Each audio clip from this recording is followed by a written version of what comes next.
গোটা পৃথিবীর যে কোনো প্রান্তে মুসলমান আক্রান্ত হলে গোটা বিশ্বের মানুষ এটাকে ফিল করবে, অনুভব করবে, কথা বলবে। অতএব এই জায়গা থেকে আমাদের প্রত্যেকটা মানুষের এখন থেকে ভারতের প্রতিটা মুসলিম নির্যাতন, প্রতিটা সংখ্যালঘু নির্যাতনের পরে আমাদের সবার শতকণ্ঠে কথা বলতে হবে। শুধু মুসলমানরা এদেশে হিন্দুদের কথা বলা উচিত। আমি আবারও বলছি, যদি আমরা সতর্ক না হই তাহলে সেক্ষেত্রে এই দেশ আমাদের আর থাকবে না, এবং এদেশে আমরা যে বিগত কয়েক বছর ধরে আমরা দাসের মতো ছিলাম, সেটা যে আরো কতটা ভয়াবহ আকার ধারণ করতে পারে একমাত্র আল্লাহ তাআলা ভালো জানেন। আমাদের এই ছোট্ট দেশটা কেউ দখল করে নিয়ে যাক আর আমাদেরকে দাস বানায় রাখুক, এটা আমরা কেউই নিশ্চয়ই চাইবো না। যদি না চাই তাহলে সজাগ হতে হবে প্রত্যেকটা মানুষকে। আর এজ এ মুসলমান আমরা তাদের ষড়যন্ত্রের পরে সর্বোচ্চ সতর্ক থাকব। আপনারা অনেকেই নিশ্চয়ই ইতিহাস জানেন যে এইভাবেই আজকের যে হায়দ্রাবাদ ভারতের অংশ, এই হায়দ্রাবাদ একটা স্বাধীন সার্বভৌম একটি দেশ ছিল। এই ভারত সে হায়দ্রাবাদকে কিভাবে স্বাধীনতাকে খর্ব করে, লুণ্ঠন করে, কিভাবে সেটাকে ভারতের অংশে পরিণত করেছে, তাদের বর্ডার কিভাবে তুলে দিয়েছে এবং ভারত তারা গিলে নিয়েছে, খেয়ে ফেলেছে হায়দ্রাবাদকে, সেটা বেশি দিন, অনেক কয়েকশো বছর আগের ঘটনা না।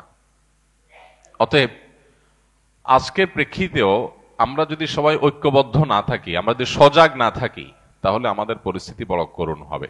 এইভাবে ন্যাক্কারজনকভাবে একটা প্রতিবেশী রাষ্ট্র একটা ছোট রাষ্ট্রের বিরুদ্ধে লেগে যেতে পারে, এরকম দৃষ্টান্ত পৃথিবীর কোনো অঞ্চলে মনে হয় খুঁজে পাওয়া যাবে না। পৃথিবীর কোথাও বোধহয় এরকম দেখা যাবে না যেরকম আমরা যেটা মুখোমুখি আছি।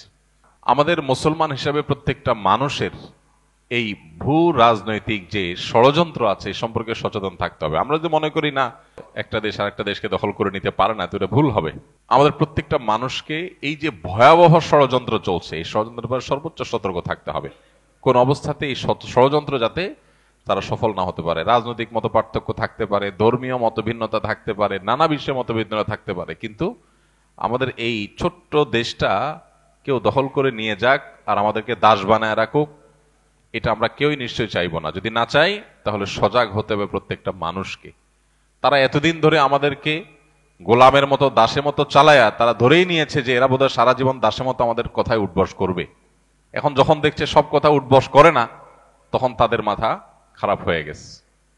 আমরা যদি ঐক্যবদ্ধ থাকি, ইনশাআল্লাহ বিইذনিল্লাহ, কোন অবস্থাতেই তারা তাদের সে ষড়যন্ত্রে সফলতা অর্জন করবে না।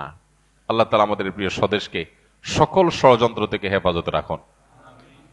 আপনার একটা জিনিস খুব ভালোভাবে লক্ষ্য করেছেন যে কিছুদিন আগে যখন জাতীয় সঙ্গীত নিয়ে একটা আলাপ উঠল, যে জাতীয় সঙ্গীত এটা কি বাংলাদেশের জন্য লেখা হয়েছিল নাকি অবিভক্ত বাংলার জন্য তৈরি করা হয়েছিল?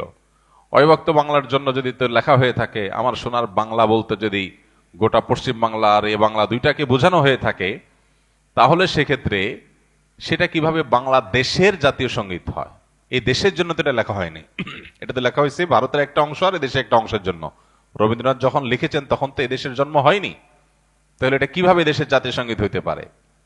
ভারতীয়রা তাদের ধর্ম মতে পূজনীয়, যে তাকে মা বলে সম্বোধন করে, আমরা মুসলমানরা তো সে বিশ্বাস করি না। তাহলে এই জাতীয় সঙ্গীত কিভাবে আমাদের দেশের জাতীয় সঙ্গীত হতে পারে? এটা একটা আলাপ উঠছে, এটা কোনো চূড়ান্ত বিষয় না যে হ্যাঁ তাহলে বাদ দিয়ে ফেলতে হবে, দিয়ে ফেলছে বা কিছু। এই আলাপ উঠার পর আপনারা দেখছেন বাম পাড়ায় আগুন ধরেছে, তারা এটা নিয়ে এমন ভাবে আওয়াজ তুলেছে মনে হচ্ছে দেশ শেষ হয়ে গেল।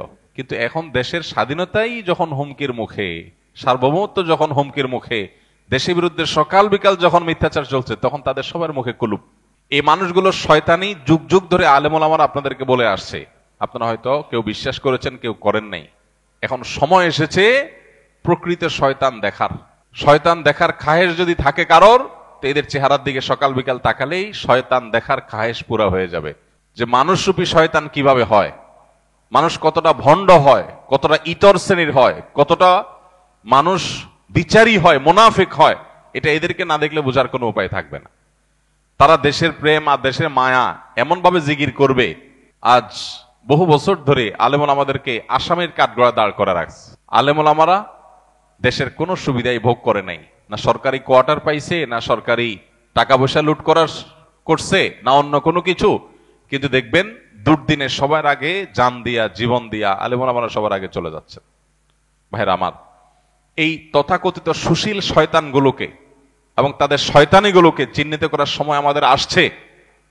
মসজিদের মিম্বরগুলো থেকে এখন এই আওয়াজ উঠছে, দেশকে ধ্বংস করার যে চক্রান্ত ইসকন করছে, তাদেরকে আর এদেশের শান্তিপ্রিয় হিন্দু ধর্মাবলম্বীদেরকে আমরা এক করে ফেলতে চাই না, গুলিয়ে ফেলতে চাই না। হিন্দুত্ববাদ এক জিনিস আর হিন্দু আরেক জিনিস। এদেশের যারা হিন্দু ভাইরা আছেন, বৌদ্ধ খ্রিস্টানরা আছেন, তারা শান্তিপ্রমী দেশের নাগরিক, তাদের সে অধিকার আছে। তারা নির্ভয়ে দেশে তাদের সকল কার্যক্রম পরিচালনা করবেন, কেউ সেখানে বাধা দিতে যাবে না। গত দুর্গাপূজার সময় আপনারা দেখেছেন মাদ্রাসার ছেলেরা, মসজিদ থেকে মুসল্লিরা কিভাবে বের হয়ে মন্দিরগুলো পাহারা দিয়েছে। পৃথিবীর কোন দেশে এটা দেখানো যাবে? এই দেশে আছে। এদেশের হাজারটা দোষ আপনি বলতে পারবেন, কিন্তু এদেশে মানুষের ধর্মীয় সহনশীলতা, এটার নজির পৃথিবীর অন্য 10টা দেশে আপনি খুঁজে পাবেন না সচরাচর। কিন্তু এরপরেও আমাদেরকে দোষী বানানো হচ্ছে। এখনো যদি আমরা সরব না হই, সজাগ না হই, এসব শয়তানদের শয়তানিকে মোকাবেলা করতে ঐক্যবদ্ধ না হই, তাহলে একসময় দেখা যাবে আমাদের পায়ের তলার মাটিটা নেই, হাতছাড়া হয়ে গেছে। তখন আফসোস করে আর কাজ হবে না। আমাদের পাশে হায়দ্রাবাদ সহ বহু নজির আছে। সিকিম আমাদের পাশে আছে। এই সিকিম, এই হায়দ্রাবাদ কিভাবে ওরা গ্রাস করেছে, বাংলাদেশকে নিয়ে তারা সেরকম পরিকল্পনা করে বসে আছে। খুল্লুম খোলা তাদের বিভিন্ন টেলিভিশন চ্যানেলগুলোকে, বাংলাদেশে এক অংশকে তারা তাদের মধ্যে নিয়ে নেওয়ার জন্য তারা মামুর বাইর আবদার তুলতেছে সকাল বিকাল। এগুলো সুযোগ তখনই পাচ্ছে আমরা যখন মনে করছি আমি তো ভালো আছি, আমার কি দরকার এগুলো নিয়ে মাথা ব্যথা করা। একজন মুসলমান তার দায়িত্বশীলতার পরিচয় এখানে দিবে যে আল্লাহর জন্য, আল্লাহর সন্তুষ্টির জন্য, মুসলিম ভূখণ্ডের নিরাপত্তার জন্য, মুসলমানদের নিরাপত্তার জন্য এবং গোটা সব ধর্মের মানুষের নিরাপত্তার জন্য তিনি সবচেয়ে বেশি সজাগ থাকবেন। আমরা গত জুমায় বলেছিলেন নবী সাল্লাল্লাহু আলাইহি সাল্লাম ঐতিহাসিক মদিনা সনদ বাস্তবায়ন এবং রচনার মধ্য দিয়ে অন্য ধর্মাবলম্বীদের সাথে শান্তিপূর্ণ সহাবস্থানের ঐতিহাসিক লিখিত দলিল পৃথিবীর ইতিহাসে প্রথম তিনি করেছেন, তার আগে কেউ করেনি। সর্বপ্রথম লিখিত চুক্তি, অন্য ধর্মাবলম্বী বা কয়েক ধর্মের মানুষরা শান্তিভাবে একটা ভূমিকে থাকবে, প্রত্যেকে কেউ কারোর ক্ষতিগ্রস্ত করবে না, বরং একে অন্যের বন্ধু হয়ে থাকবে, এই মর্মে নবী করিম সাল্লাল্লাহু আলাইহি সাল্লাম ঐতিহাসিক শান্তি চুক্তি মদিনা সনদ তিনি করেছেন। আমরা সেই নবীর উম্মত, বিধায় আমাদেরকে সংখ্যালঘুদের অধিকারের সবক দেওয়ার প্রয়োজন নাই। শুধু নিজেদের দিকে তাকালেই হবে যে বাতির নিচে অন্ধকার, কি পরিমাণ মুসলমান নির্যাতন তোমাদের এলাকাতে, তোমাদের দেশে, তোমাদের ভূমিতে চলে। দুর্ভাগ্য আমাদের, আমরা মুসলমানরা অনেকে মনে করি ভারতে মুসলমান নির্যাতন হচ্ছে, আমাদের দেশে তো হচ্ছে না, সমস্যা কি? তো তাদের ব্যাপার। ইরাকে মুসলমান নির্যাতন হচ্ছে, তাদের ব্যাপার। সিরিয়াতে হচ্ছে, তাদের ব্যাপার। ফিলিস্তিনে হচ্ছে, তাদের ব্যাপার। আমরা তো নিরাপদ আছি। এটা কোনো মুসলমানের চিন্তা না। গোটা পৃথিবীর যে কোনো প্রান্তে মুসলমান আক্রান্ত হলে গোটা বিশ্বের মানুষ এটাকে ফিল করবে, অনুভব করবে, কথা বলবে। অতএব এই জায়গা থেকে আমাদের প্রত্যেকটা মানুষের এখন থেকে ভারতের প্রতিটা মুসলিম নির্যাতন, প্রতিটা সংখ্যালঘু নির্যাতনের পরে আমাদের সবাই শতকণ্ঠে কথা বলতে হবে। শুধু মুসলমানরা দেশে হিন্দুদের কথা বলা উচিত। আমরা যখন ওদের চালনির ছিদ্রগুলা দেখাই দিতে পারবো, তখন তারা সুইয়ের ছিদ্র খোঁজার সুযোগ আর পাবে না। আমরা চুপচাপ থাকার কারণে তারা আজকে আমাদের মাথার উপরে চড়াও হয়ে বসে আছে। তো এই সময়টাতে বিশেষ করে যারা বিভিন্ন সময় অন্ধত্বে ছিলাম, যারা অতি প্রেমে ডুবেছিলাম, যারা শত্রু আর বন্ধু চিনতে ভুল করেছিলাম, তাদের এখন চেনার সময় হয়েছে যে কিভাবে একটা রাষ্ট্র এইভাবে ন্যাক্কারজনক ভাবে পার্শ্ববর্তী একটা রাষ্ট্রের প্রতি এইভাবে ঝাঁপিয়ে পড়তে পারে, এত নোংরা ভাবে, কোনো কারণ ছাড়া, বিনা উস্কানিতে এইভাবে তারা কিভাবে একটা দেশকে ক্ষতিগ্রস্ত করতে পারে, তার সবচেয়ে নোংরা নজির এখন স্থাপন হতে যাচ্ছে। আমি আবারও বলছি, যদি আমরা সতর্ক না হই তাহলে সেক্ষেত্রে এই দেশ আমাদের আর থাকবে না, এবং এদেশে আমরা যে বিগত কয়েক বছর ধরে আমরা দাসের মতো ছিলাম, সেটা যে আরো কতটা ভয়াবহ আকার ধারণ করতে পারে একমাত্র আল্লাহ তাআলা ভালো জানেন। বিধায় প্রত্যেকটা মানুষকে সজাগ হতে হবে, সতর্ক হতে হবে। এবং ধর্মীয় সম্প্রীতির ব্যাপারে আমরা প্রত্যেকটা মানুষ নিজে থেকে উদ্যোগ নিয়ে নিয়ে আমাদেরকে ধর্মীয় সম্প্রীতি রক্ষা করে তাদের মিথ্যা অভিযোগ, এটাকে মিথ্যা প্রমাণ করতে হবে। সেই অভিযোগকে মিথ্যা প্রমাণ করার জন্য আমাদেরকে ভূমিকা রাখতে হবে। এবং পাড়ায় পাড়ায়, মহল্লা মহল্লায় অন্য ধর্মাবলম্বী যে সমস্ত ভাই বোনরা আছে, সম্ভব হলে তাদের সাথে মিট করতে হবে, তাদেরকে নিয়ে একসাথে বসতে হবে যে ভাই আপনারা কোনো অসুবিধা অনুভব করছেন কিনা, কেউ আপনাদের কোনো অসুবিধা করছে কিনা, তাদেরকে আশ্বস্ত করতে হবে। এবং অহেতুক তাদের মনে যে ভয় সৃষ্টি করছে পার্শ্ববর্তী দেশ থেকে, সেগুলোর ব্যাপারে তাদেরকে অভয় দিতে হবে যে আমরা হিন্দু মুসলিম কাঁধে কাঁধ মিলিয়ে আমাদের প্রিয় মাতৃভূমিতে আছি এবং থাকবো ইনশাআল্লাহ। একটা ক্রাইসিস মোমেন্ট চলছে, একটা ক্রিটিক্যাল সময় চলছে।